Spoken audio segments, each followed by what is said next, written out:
We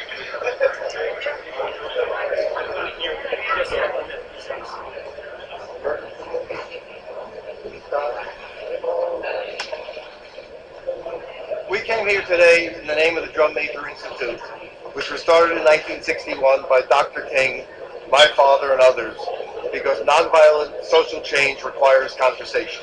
We just had an extraordinarily constructive conversation about how to carry forth the legacy of Dr. King, and most importantly, make it easier for everyone to vote. As Martin put forth in a Washington Post op-ed just yesterday, we're 138 out of 172 democracies when it comes to voter turnout, and President-elect Trump has committed to us to work with us to once and for all make it easier for all people to vote. You will read about the Trump card, which is in the Washington Post story, and as Martin will tell you, it is every president, from Carter to Clinton to Barack Obama, who said the system is broken.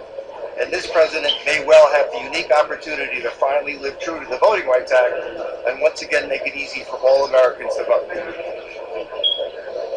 Let me briefly not just reiterate, but state that we did have a very constructive meeting. The seminal right of the modern civil rights movement was the right to vote. And my father fought so diligently for it, certainly Congressman John Lewis and many others, Hosea Williams, fought for as well. It is very clear that the system is not working at its maximum. And through an op-ed that you may have seen, we provided at least a solution to begin to address a broken voting system. That was the dialogue, most of the dialogue that we talked about constructively. We believe we provided a solution that at least will give everyone an idea. Mr. King, as you know, Representative Lewis still has the scars from the March on Selma. Were you offended by the President-elect's tweet that Representative Lewis is all talk and no action?